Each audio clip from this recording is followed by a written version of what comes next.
महाकुंभ जो 144 साल बाद एक झूठा प्रचार किया गया। किसी भी रिलीजन के खिलाफ किसी प्रकार की बातें नहीं कर सकते। ये लोग एंटी हिंदू हैं। ठीक है, ये लोग एंटी हिंदू हैं। ठीक है, पूरे कांग्रेस के आई गॉट मिनट। कोई भी ऐसा करके नहीं आए हो, कोई भी आस्था के विरुद्ध में बोला आपको कोई उसको हटा अधिकार दीजिए। नहीं बनता है। आप स्नान करके नहीं आए हो। सनातन को स्वीकार करने वाले लोग, उनको दुख पहुंचाया होगा। सभापति महोदय, अगर लोग तकलीफ में रहे, परेशानी में रहे, और ये पहली बार हुआ होगा ऐसा कि लोग 300 किलोमीटर के जाम में फंस गए। जिस स्नान के लिए प्रधानमंत्री गए हो, देश के राष्ट्रपति गए हो, उपराष्ट्रपति गए हो, मंत्री गए हो, क्या यही विकसित भारत की तस्वीर होगी? चांद पर पहुंचने का क्या फायदा जब जमीन की समस्याएं न दिखती हो आपको? जो डिजिटल इंडिया की बात कही गई थी, वो कहां है? जो लोग अभी तक इस बात की डिजिट नहीं दे पा रहे हैं कि कितने लोगों की जान गई है, कितने लोग वहां पर खो गए हैं। महाकुंभ जो 144 साल बाद एक झूठा प्रचार किया गया। 144 साल। सभापति महोदय, बोलने दीजिए, बोलने दीजिए। सभापति महोदय, कुछ पॉइंट रेज करा। सभापति महोदय, ये एक मिनट रुकिए, एक मिनट, जस्ट ए मिनट, एस्ट्रोनॉम, एक minute please, honourable member please, Yadav ji एक मिनट प्लीज, आप बैठे। सभापति महोदय, यादव जी आप बैठे, एक मिनट आप बोलिए। संविधान का आर्टिकल 25, 26, 27 और 28 ये कहता है कि आप किसी भी रिलीजन के खिलाफ किसी प्रकार की बातें नहीं कर सकते। ये लोग एंटी हिंदू हैं। ठीक है, ये लोग एंटी हिंदू हैं। ठीक है, पूरे कांग्रेस के। I got the point, I got the point. देख लेंगे सर, देख लेंगे इसको। I will see the I will see. Please be seated. Please be seated. आप लोग बैठिए, हम देख लेंगे, देख लेंगे, देख लेंगे। सभापति महोदय, हम देख लेंगे, आप बैठिए, बैठिए प्लीज। आप बोलिए, हम देख लेंगे। गौरव जी बोला है ना, प्लीज आप लोग बैठिए, बोलने दीजिए, नेता को बोलने दीजिए, माननीय नेताजी को बोलने दीजिए। वो महाकुंभ की तस्वीर। क्या हो रहा है? ये भड़काना चाहते हैं। ये भड़काना चाहते हैं। सभापति महोदय, ध्यान भड़काना चाहते हैं। एक मिनट, कोई आप भी ऐसा स्नान करके नहीं आए हो, कोई भी आस्था के विरुद्ध में बोला आपको कोई उसको हटा अधिकार दीजिए। नहीं बनता है। आप स्नान करके नहीं आए हो। आपने स्नान नहीं किया कुंभ में। बोल दिया मैंने, सभापति बोल दिया मैंने, महोदय, बोल दिया मैंने, बोल दिया प्लीज। आप वो हटा दिया जाएगा, हटा दिया जाएगा उसे। सभापति महोदय, इन्होंने कुंभ में स्नान नहीं किया। आप इधर देखिए, शहर पर देखिए, उधर मत देखिए, शहर को संबोधन कीजिए। अगर फोटो आई होती तो मैं जैकेट वाली भी फोटो देख लेता। आपका कोई गलत फोटो दिखा है, सभापति महोदय, ऐसा लग रहा है। विकसित भारत की जो दूसरी तस्वीर देखी जी, वो तस्वीर न केवल हम लोगों को दुख पहुंचाती है, बल्कि तमाम वो सनातन को स्वीकार करने वाले लोग, उनको दुख पहुंचाया होगा। सभापति महोदय, अगर लोग तकलीफ में रहे, परेशानी में रहे, और ये पहली बार हुआ होगा ऐसा कि लोग 300 किलोमीटर के जाम में फंस गए। न केवल एक मुख्यमंत्री, सभापति महोदय, उन्हें 2-2 मुख्यमंत्रियों को लगाना पड़ा कि कैसे जाम रुक जाए।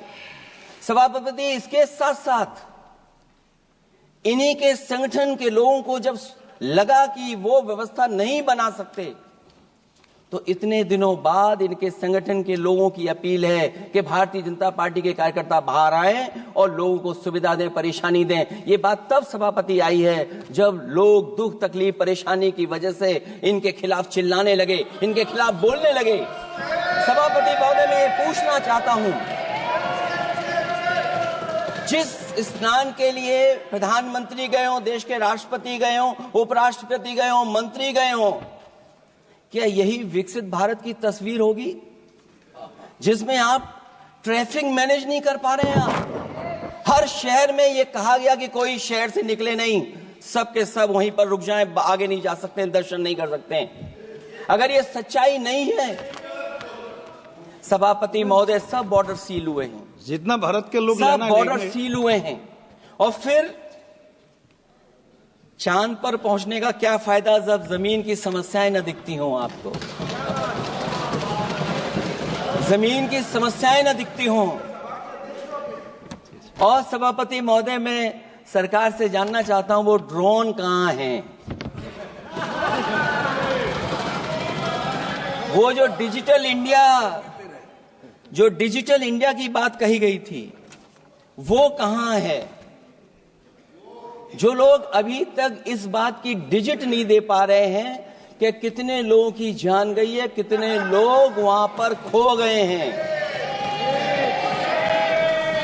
सभापति महोदय, इधर विज्ञापन और कार्टूनों की बड़ी चर्चा हो रही थी। मुझे याद है कि एक दिन मैंने अखबार देखा, अंग्रेजी अखबार, और मैं समझता हूं ये माननीय सदस्य जितने लोग रहे होंगे उन्होंने वो अखबार जरूर देखा होगा, न्यूज़पेपर, और उसके फ्रंट पेज पर एक विज्ञापन था।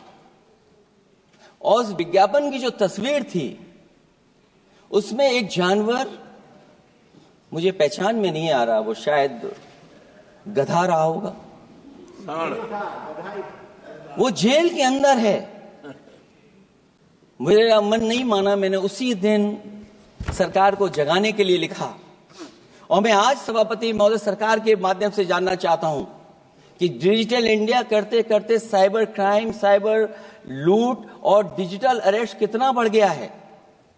और जो विज्ञापन दिया था, इस जानकारी के बाद वो विज्ञापन दोबारा अखबार में नहीं आया। वो विज्ञापन की तस्वीर मैं नहीं दिखा सकता हूं। मैं समझता हूं माननीय मंत्री जी उस विज्ञापन को जानते होंगे और देखा होगा उन्होंने। जो विज्ञापन दिया, जनता का भारतीय रिजर्व बैंक से यह सवाल है कि वो अपने ऐसे विज्ञापनों में किसको चित्रित कर रहे हैं और क्यों, और वो कहां से आया है। क्या यह कोई प्रतीकात्मक चित्रण है? यदि हां, तो वो जानवर किसका प्रतीक है? क्या उस सिस्टम का जिसके कंधे पर स्वच्छ और सुरक्षित बैंकिंग की नैतिक जिम्मेदारी है, या उस मंत्रालय का जिसको सुरक्षित बैंकिंग का दायित्व निभाना चाहिए? अगर ये चित्रण जनता को दिखाना चाह रहा है कि ये बहुत ही अनैतिक भी है, जनता इसके लिए मानहानि का दावा भी कर सकती है। अगर आरबीआई यही दिखाना चाह रहा है, तो आप अपने खाता धारकों के प्रति बैंक का ऐसा नकारात्मक रवैया न केवल आपत्तिजनक है, बल्कि घोर निंदनीय भी है। आरबीआई ऐसे विज्ञापनों से नहीं, बल्कि अपने सिस्टम को चुस्त दुरुस्त करके वह जनता में बैंकिंग साक्षरता और बैंकिंग सजगता जागरूकता अभियान चलाकर जनता को सचेत और सावधान करें। उसी के बाद मैं समझता हूं जब भी हम लोग मोबाइल खोलते हैं, कोई ना कोई आवाज सुनाई देती है उसके अंदर। क्या सभापति महोदय, डिजिटल अरेस्ट के माध्यम से लाखों लाख रुपया नहीं लूटा जा रहा है? आखिरकार उसके लिए जिम्मेदार कौन है? कौन जिम्मेदार है उसके लिए? जो बजट दिया है, जो बजट में बातें निकल करके आ रही हैं, बजट में पीडीए के उत्थान के लिए कुछ भी नहीं है सभापति महोदय। और जो लोग अपनी जीडीपी की न जाने कितनी कहानियां बताते थे, आज वो जीडीपी रेट क्यों कम होता चला जा रहा है? क्यों जीडीपी 6.4% के आसपास पहुंच गई है? न केवल जीडीपी, बल्कि आज अगर हम 87 रुपए लेकर के ही $1 ले सकते हैं। कभी डॉलर को नीचे गिरने की कहानी कहीं किसी से जोड़ दी गई थी। आज सोचिए कितने रुपए हम इकट्ठे करते हैं, तब जाकर के हमें $1 मिलता है। क्या सरकार के पास इसका कोई जवाब है? इस ग्रोथ रेट के कम होने का कारण जो सभापति महोदय मुझे समझ में आता है, वो इन्वेस्टमेंट की कमी और कंजप्शन की कमी है। ये देश की आर्थिक विकास की स्थिति पर प्रश्न चिन्ह लगाता है। और यही नहीं सभापति महोदय, जो भेदभाव बढ़ता चला जा रहा है, जो खाई पैदा होती जा रही है, इन्हीं के आंकड़े बताते हैं कि खाई कितनी है। मुट्ठी भर लोगों के पास पूरे देश की संपदा पहुंच गई। जो ज्यादा लोग हैं वो गरीब हैं। उनके जीवन यापन के लिए 80 करोड़ लोगों को आपको राशन बांटना पड़ रहा है। क्या यही विकसित भारत की तस्वीर है? और फिर दुनिया में हम पर कैपिटा इनकम में कहां खड़े हैं? अगर हम केवल सरकार से सभापति महोदय आपके माध्यम से जानना चाहें कि जिन परिवारों को आप राशन दे रहे हैं उन परिवारों की पर कैपिटा इनकम क्या है, और अगर विकसित भारत की तस्वीर लेकर के ये सरकार चलना चाहती है तो कम से कम सरकार की सभापति महोदय जिम्मेदारी बनती है कि जो 80 करोड़ लोग राशन पा रहे हैं उनके आपकी पर कैपिटा इनकम क्या है। एक बहुत प्रिय काम सरकार का है, इतना प्रिय है कि उसका नाम बदल करके इज्जत घर कर दिया गया। मुझे याद है कि एक छत्तीसगढ़ में बुजुर्ग मां जिसने बकरी बेच करके अपना शौचालय बनाया था, और बकरी बेचने के बाद शौचालय जब बनाया तो देश के प्रधानमंत्री जी ने उनका सम्मान किया। आखिरकार सवाल यह है कि बकरी उसे क्यों बेचनी पड़ गई? इसका मतलब यह है कि आपकी जो बनाई हुई स्कीम है वो जमीन पर नहीं पहुंच रही है, उसके लिए पर्याप्त पैसा नहीं पहुंच पा रहा है। आखिरकार पैसा क्यों नहीं पहुंचा, ये तो सरकार की जिम्मेदारी है। और फिर सभापति महोदय जो शौचालय बनाए हैं उनमें पानी किसी में नहीं पहुंचता, क्या यही विकसित भारत की तस्वीर बनेगी? वैसे तो सभापति महोदय हम लोग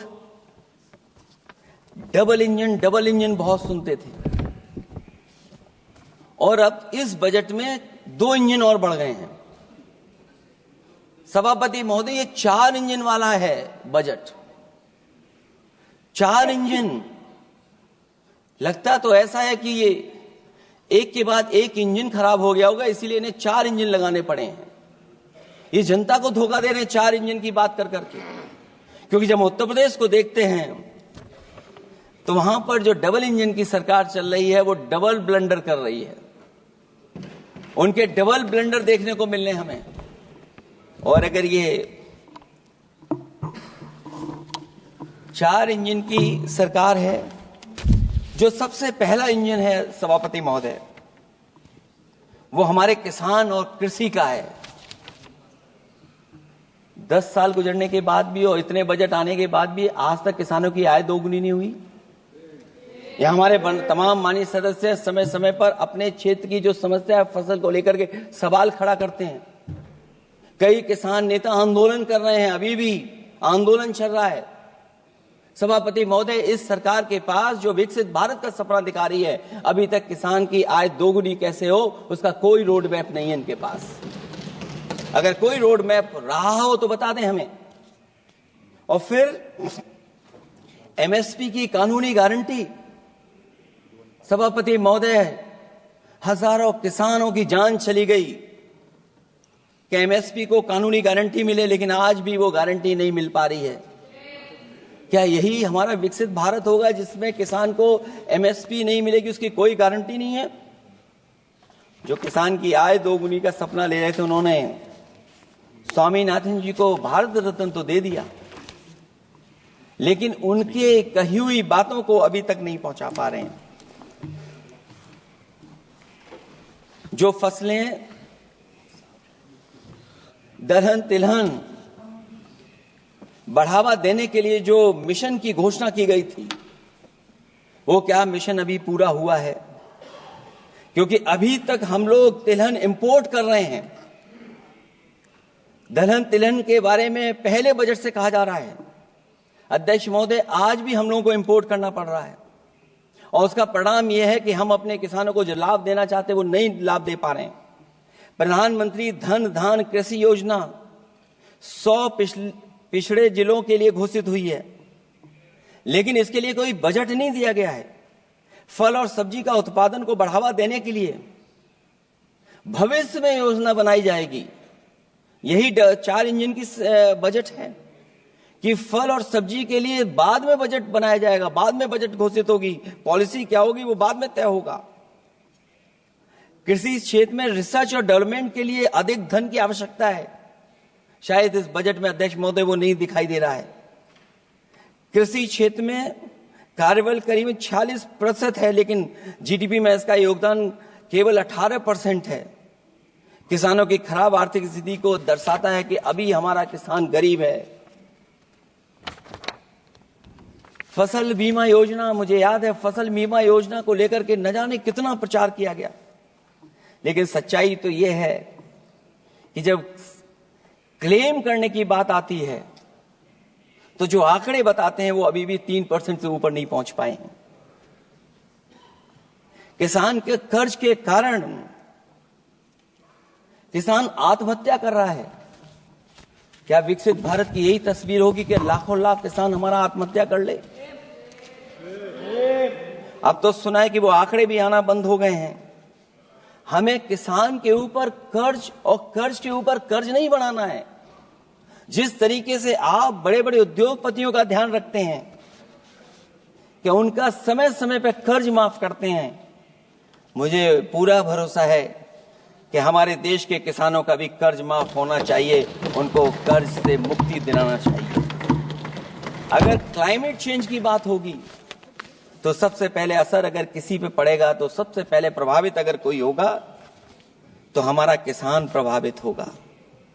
उसके लिए क्या आपके पास रोड मैप है? हमारे माननीय सदस्यों ने बहुतों ने कहा है जीएसटी को लेकर के न जाने क्या क्या सरकार बनाती है और जीएसटी से लगातार व्यापारियों को उलझा रही है। जब तक जीएसटी के बारे में व्यापारी समझ पाता है तब तक जीएसटी को बदल देते हैं, तरीका बदल देते हैं। अभी भी किसानों के जितने भी इक्विपमेंट हैं उनमें 18-12% जीएसटी लिया जा रहा है। कम से कम अगर विकसित भारत का सपना ये सरकार देख रही है तो सभी के सभी एग्रीकल्चर इक्विपमेंट जो हमारा किसान इस्तेमाल करता है उस पर 0 जीएसटी होनी चाहिए। मैन्युफैक्चरिंग सेक्टर को बढ़ावा देने के लिए और कई योजनाएं सरकार लाई है। भंडारण की सुविधा किसको मिल रही है? सभापति महोदय, भंडारण को लेकर के भी सरकार का कोई रोड मैप जरूर होना चाहिए। ये कैसी अर्थव्यवस्था है अध्यक्ष महोदय, जहां पर अर्थव्यवस्था को तो हम तीसरे नंबर पे पहुंचा रहे हैं, लेकिन नौकरी और रोजगार उसके पास नहीं है। ग्रोथ है, ग्रोथ बताना चाहते हैं, लेकिन रोजगार और नौकरी नहीं है। जो इनके मैन्युफैक्चरिंग के तमाम मिशन थे, नेशनल मैन्युफैक्चरिंग मिशन, जब तक इन्वेस्टमेंट का वातावरण नहीं सुधरेगा तब तक इन्वेस्टमेंट नहीं हो सकता। हमारा नेशनल मैन्युफैक्चरिंग मिशन आगे नहीं बढ़ सकता। दूसरा इंजन इन्होंने बताया एमएसएमई, और एमएसएमई को लेकर के बहुत चिंता व्यक्त की। बजट भाषण में एमएसएमई सेक्टर को विकास का द्वितीय इंजन बताया गया, जो सही है, परंतु एमएसएमई के विकास के लिए बजट में कोई विशेष व्यवस्था नहीं की गई है।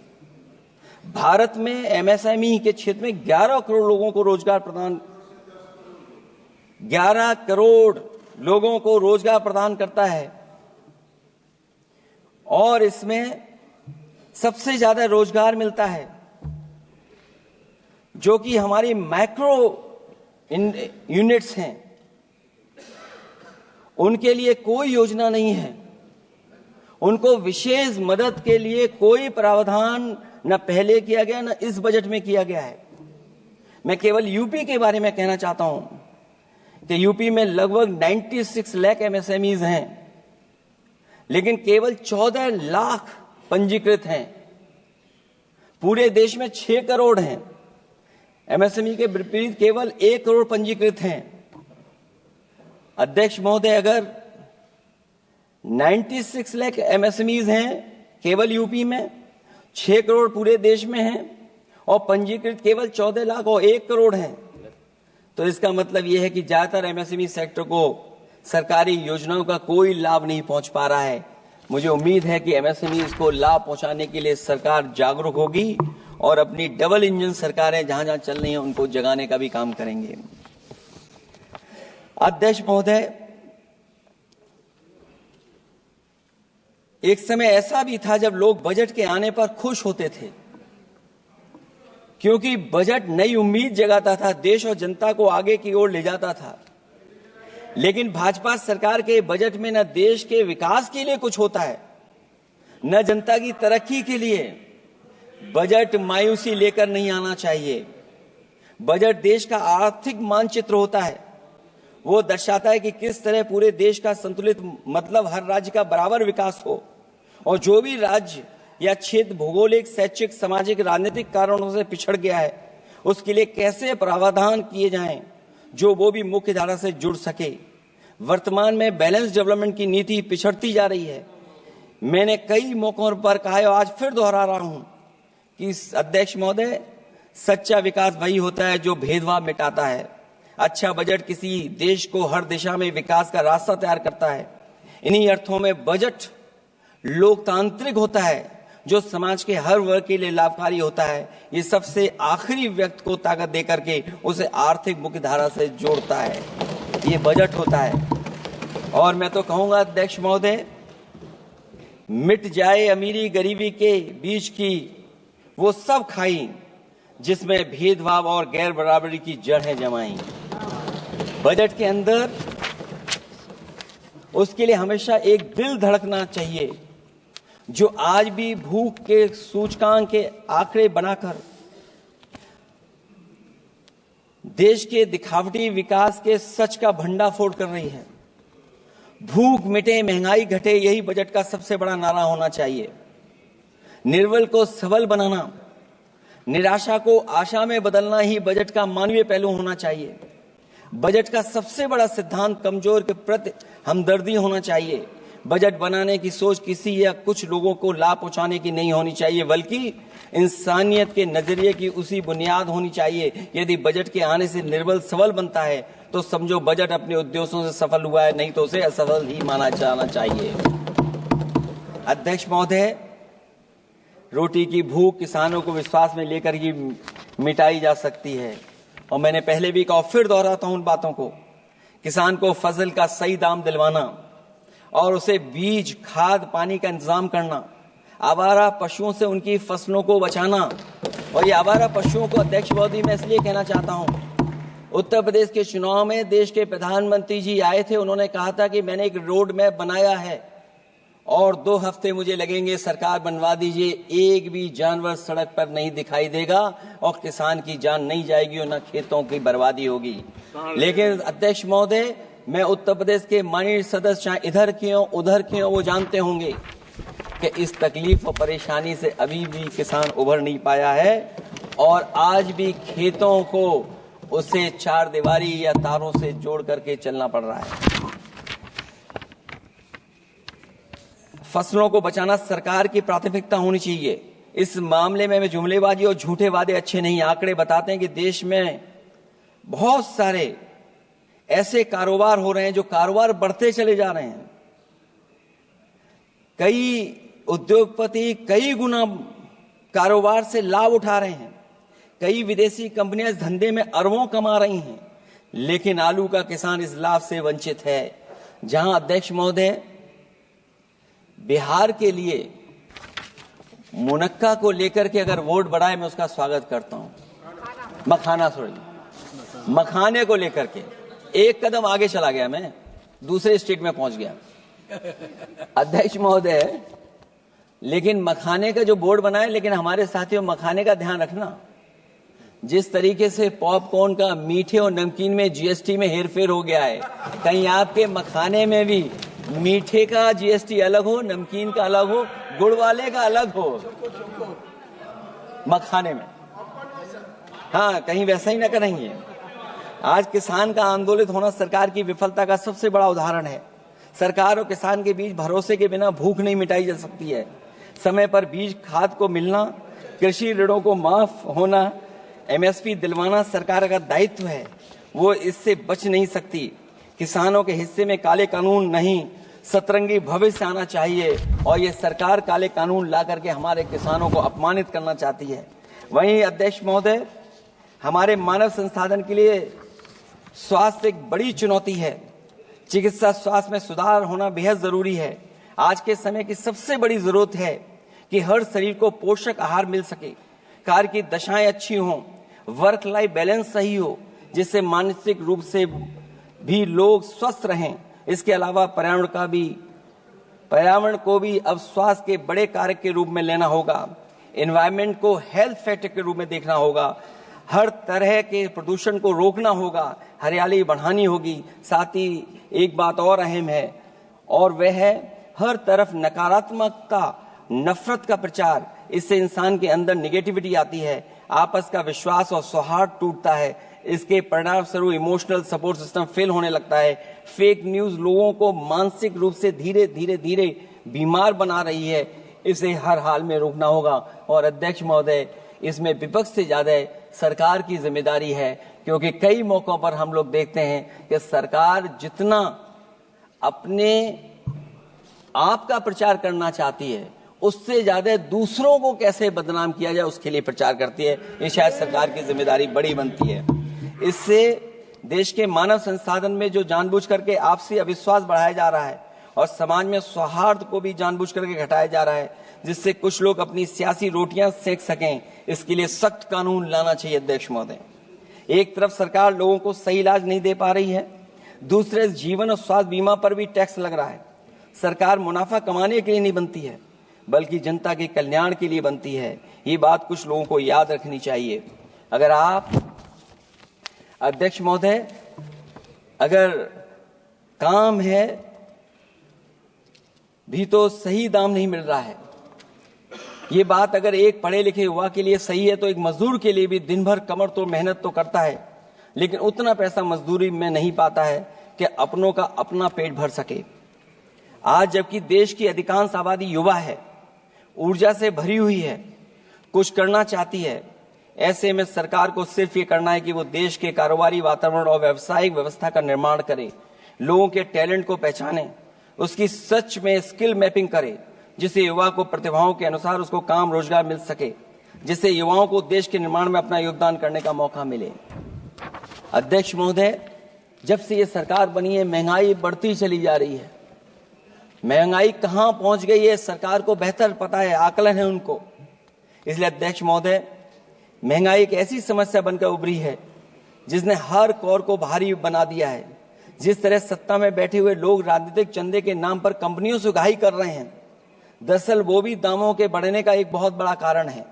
सरकार ने मुनाफाखोरी की लगाम खोल दी है और मुनाफाखोरों को छुट्टा बैल हो गए हैं।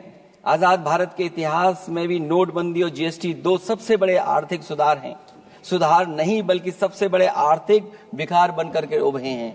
और अध्यक्ष महोदय, मैं याद दिलाना चाहता हूं, नोटबंदी के समय पर बैंक की लाइन में एक मां लगी थी गर्भवती, जो बच्चा जन्म लिया उसका नाम हम लोगों ने खजांची रखा है। अब वो काफी बड़ा हो गया है, साइकिल भी चला लेता है। अध्यक्ष महोदय, मैं कहूंगा सरकार से कम उसको ही गोद ले लें आप। अध्यक्ष महोदय, मैं चाहूंगा कि आप उसको गोद ले लीजिए। नाम जब आप गोद ले लेंगे तो नाम भी आप अपने हिसाब से रख पाएंगे। किसी भी आर्थिक सुधार का लक्ष्य ये होता है कि आर्थिक गतिविधियां सुचारू रूप से चल सकें और आसान होंगे, जिससे अर्थव्यवस्था दिन दूनी रात चौगुनी तरक्की करे। लेकिन इन सुधारों के आने के बाद से अर्थव्यवस्था की गति कछुआ की चाल जैसी हो गई है, जिसकी प्रमाण है कंपनियों की ग्रोथ का काम होना, उनकी बिक्री का घट जाना, यहां तक कि फास्ट मूविंग कंज्यूमर गुड्स भी 2% से ज्यादा आगे नहीं बढ़ पा रहा है। इसका सीधा मतलब यह है कि लोगों के पास पैसों की किल्लत हो गई है और वो रोजमर्रा की जरूरत तक खर्च नहीं करना चाहते हैं। ऐसे में उनकी बचत कहां से होगी, और जब बचत नहीं होगी तो लोग क्या तो खाएंगे और क्या बाजार में लगाएंगे। लोगों में भविष्य को लेकर कितनी अनिश्चितता और चिंता है कि वो अपने जमा पैसे अपने पास ही रखना चाहते हैं। इसलिए व्यापार में बढ़ोतरी नहीं हो पा रही है, बैंकों में भारी किल्लत है, पूंजी का निर्माण नहीं हो पा रहा है और लोग निवेश के लिए आगे नहीं आ रहे हैं। और इसलिए मैं अध्यक्ष महोदय कहना चाहता हूं कि उत्तर प्रदेश सरकार ने एक बहुत बड़ा आयोजन किया था, इन्वेस्टमेंट मीट, 40 लाख करोड़ का एमओयू हुआ। मैं अध्यक्ष महोदय आपके माध्यम से जानना चाहता हूं सरकार से, अध्यक्ष महोदय मैं आपके माध्यम से सरकार से जानना चाहता हूं कि जो अपने आप को डबल इंजन की सरकार कह रहे हैं, वो उत्तर प्रदेश के इन्वेस्टमेंट के लिए क्या सहयोग कर रहे हैं। ये दुर्भाग्यपूर्ण है कि आत्मनिर्भरता की बात करते हुए भी हमारा शेयर बाजार विदेशी निवेशकों पर निर्भर करने लगा है। जब वो पैसे लगा देते हैं तो शेयर बाजार में उछाल आ जाता है, नहीं तो उसे धड़ाम होते देर नहीं लगती है और एक एक दिन में हमारे निवेशकों का लाखों करोड़ों का नुकसान हो जाता है।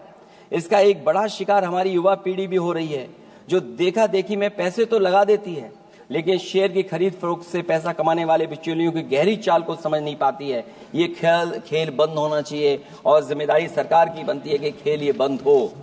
सेबी को अपना काम निष्पक्ष करना चाहिए और अर्थव्यवस्था की निगरानी व्यवस्था सच्ची नियत के साथ सजग और सचेत होनी चाहिए। इनसिक्योरिटी सिक्योरिटी मार्केट से बाहर होनी चाहिए। अध्यक्ष महोदय, आज जिस तरह विदेशी निवेशक धीरे धीरे भारतीय बाजार से अपना पैसा बाहर निकाल रहे हैं, वो दर्शाता है कि हमारी अर्थव्यवस्था से अब उनका भरोसा उठ गया है। उन्हें दूसरे देशों से अधिक लाभ कमाने की उम्मीद है, इसलिए वो अपना पैसा यहां से निकालकर दूसरे देशों में लगा रहे हैं और हमारा शेयर मार्केट उनकी वजह से हिचकोले खा रहा है। अध्यक्ष महोदय, मैं अपने बात को ज्यादा बड़ा लिख दिया। क्योंकि अध्यक्ष महोदय, बजट 4 इंजन का था, इसलिए बड़ा लिख करके लाए। कोई बात छूटे ना, क्योंकि सरकार तक वो बात पहुंच जाए। नहीं, क्योंकि अध्यक्ष महोदय, अगर 11वां बजट हो 4 इंजन लगाने पड़े तो कहां विकसित भारत बन रहा है। जीएसटी को भ्रष्टाचार से मुक्त करना होगा, व्यापारियों के प्रति विश्वास जताना होगा। यदि टैक्स की व्यवस्था और दर सही होगी तो सब आसानी से टैक्स भर देंगे। हाई टैक्स रेट दरअसल भ्रष्टाचार को बढ़ावा देती है, इससे राजस्व की हानि होती है। सच में लोग काम कारोबार करना चाहते हैं, कर की चोरी नहीं करना चाहते हैं। इसलिए टैक्स की रेट को तार्किक बनाना और टैक्स सिस्टम को इजी करने की से ही अर्थव्यवस्था में गति आएगी। निवेश के लिए दुनिया वापस हमारे देश की ओर देखेगी। मैं अध्यक्ष महोदय, अर्थव्यवस्था के संबंध में एक गंभीर मुद्दा मैं बताना चाहता हूं। एक बहुत गंभीर मामला है पलायन का।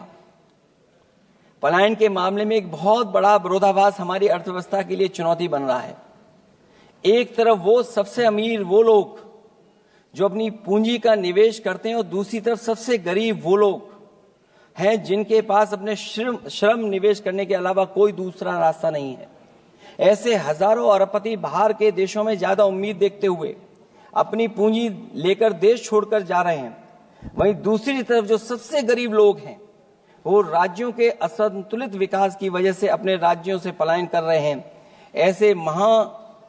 इस महा समस्या का सबसे बड़ा शिकार हमारा उत्तर प्रदेश है, जहां नौकरी और अवसरों की भारी कमी है, जहां विकास टीवी अखबारों होर्डिंग में तो दिखता है लेकिन जमीन पर नहीं। जब पूंजी और श्रम के निवेश के लिए आंतरिक वातावरण बनेगा तभी सच्चा विकास होगा, बजट अपने उद्देश्यों को प्राप्त करेगा, अर्थव्यवस्था लाभ के लोभ से मुक्ति होगी और बजट एक लोकतांत्रिक देश के जन कल्याण की सही दिशा में आगे बढ़ेगा। अध्यक्ष महोदय, बजट विकास में तेजी लाने का इसका मतलब यह है कि पिछले 11 सालों के भाजपा ने विकास के लिए कछुए की चाल चली है। जब उन्होंने समावेशी विकास सुनिश्चित करने के लिए संकल्प लिया तो ये बात खुली की हुआ है। मतलब कुछ लोग वहताशा आगे बढ़ गए हैं और बाकी नीचे की ओर जा रहे हैं। निजी क्षेत्र के निवेश में को नई जान डालने की बात करने का अर्थ ये निकलता है कि भाजपा राज में निजी क्षेत्र बेजान हो गया है। नोटबंदी और जीएसटी के लिए सुधार नहीं विकार साबित हुआ। अध्यक्ष महोदय, परिवारों के मनोभाव में उल्लास भरने की बात करने वो स्वीकार कर रही हैं, लोगों को मुस्कुराना बंद कर दिया है। अच्छे दिन न इनके राज में आए हैं और न आएंगे आने वाले समय में भी। भारत के बढ़ते मध्यम मार्ग को खर्च करने की शक्ति को बढ़ाने की बात तो मतलब है कि मध्यम वर्ग के हाथ खाली हैं। आज आप आयकर की बात कर रहे हैं, हम लोगों ने बहुत पहले इस बात की मांग की थी।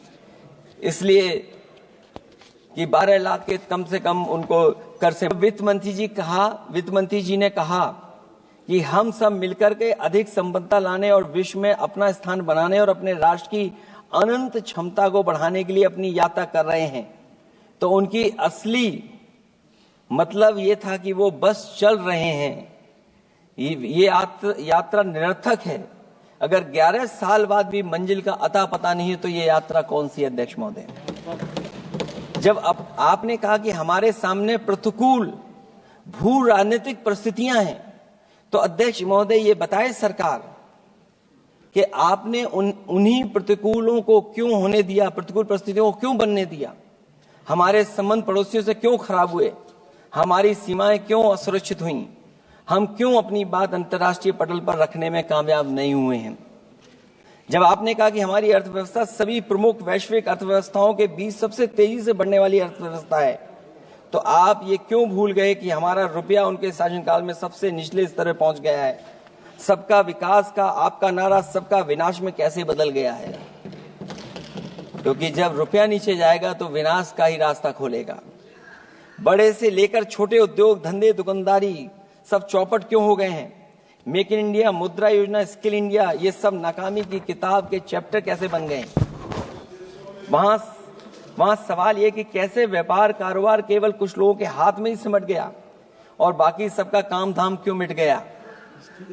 अध्यक्ष महोदय, हम भी मानते हैं कि कोई देश केवल उसकी मिट्टी से नहीं है, बल्कि देश उसके लोगों से है। लेकिन आप लोग ये बात सिर्फ कहते हैं, करते नहीं हैं। जनता आपके लिए बस नारे का विषय है। आप कहती हैं कि हमारे लिए विकसित भारत में शामिल हैं गरीबी से मुक्ति, 100% अच्छे स्तर की स्कूली शिक्षा, बेहतरीन सस्ती और सर्वसुलभ स्वास्थ्य सेवाओं तक पहुंच, 100% कुशल कामगार के साथ सार्थक रोजगार, आर्थिक गतिविधियों से 70% महिलाएं और देश को food basket of the world बनाने वाले किसान। अगर ये आपका लक्ष्य है, पर क्या आपके राज्य में अमीरी गरीबी की खाई नहीं बढ़ी? भू के इंडेक्स में हम कहां जा पहुंचे हैं? स्कूली शिक्षा का बजट कम नहीं हुआ, स्वास्थ्य सेवाएं महंगी नहीं हुई, यहां तक कि अपने स्वास्थ्य बीमा पर भी टैक्स लगा दिया है। आपने योग्य लोगों को बेरोजगारी के अंधेरे में धकेला और आपके बड़े बड़े नेताओं ने तो यहां तक कह दिया कि कमी नौकरी की नहीं है, योग्यता की है। अपनी युवा पीढ़ी को हताश निराश करने का पाप आप लोगों ने किया है। कुशल कारीगर के नाम पर आपने युवाओं को डिलीवरी पर्सन बनाकर छोड़ दिया है। आपके राज्य में महिलाओं के खिलाफ अपराध के आंकड़े बढ़े हैं। ऐसे असुरक्षित माहौल में आप कैसे आर्थिक गतिविधियों में उनकी भागीदारी की बात कर सकते हैं? आपके मंत्रिमंडल में ही कितनी भागीदारी है, ये आपसे अच्छा और कौन जानता होगा। रही बात फूड बास्केट की, रही बात food basket of the world बनाने की बात, तो पहले आपसे आग्रह की आप अपने लोगों की थाली भर दीजिए। ऐसे हवाई जुमले उछालिए, कम उछालिए। इनमें अध्यक्ष महोदय, मैं अपनी बात को खत्म करता हुआ इतना ही कहना चाहता हूं कि इस बजट में जिन 6 क्षेत्रों में परिवर्तनकारी सुधार की बात कही गई है, उनमें से कराधान अब तक सफल नहीं होगा जब तक उसे सरल, पारदर्शी और ईमानदार नहीं बनाया जाएगा। जब तक विद्युत क्षेत्र को निजी हाथों में सौंपकर मनमानी वसूली से रोका नहीं जाएगा। शहरी विकास के नाम पर जब तक जमीनों कुछ धनवानों के हाथों में कौड़ियों के दाम बेचने का खेल खत्म नहीं किया जाएगा। खनन के नाम पर जब तक जल, जंगल, जमीन पर आदिवासी पारंपरिक अधिकार की हकमारी की हेराफेरी रोकी नहीं जाएगी, और जब तक वित्तीय क्षेत्र और विनियामक सुधार की निष्पक्ष कोशिश नहीं की जाएगी। अंत में मैं अध्यक्ष महोदय इतना ही कहना चाहूंगा कि असली तरक्की है वही जो हर फर्क मिटाती है। असली तरक्की है वही जो हर फर्क मिटाती है, जो हर तरफ खुशहाली के गुलशन खिलाती है। इन्हीं शब्दों के साथ अध्यक्ष महोदय मैं धन्यवाद देना चाहता हूं। मैं इस बजट का विरोध करता हूं। ये रोड मैप कहीं नहीं दिखाता है कि जिससे विकसित भारत बने। बहुत बहुत धन्यवाद अध्यक्ष जी आपका। श्रीमती हेमा मालिनी।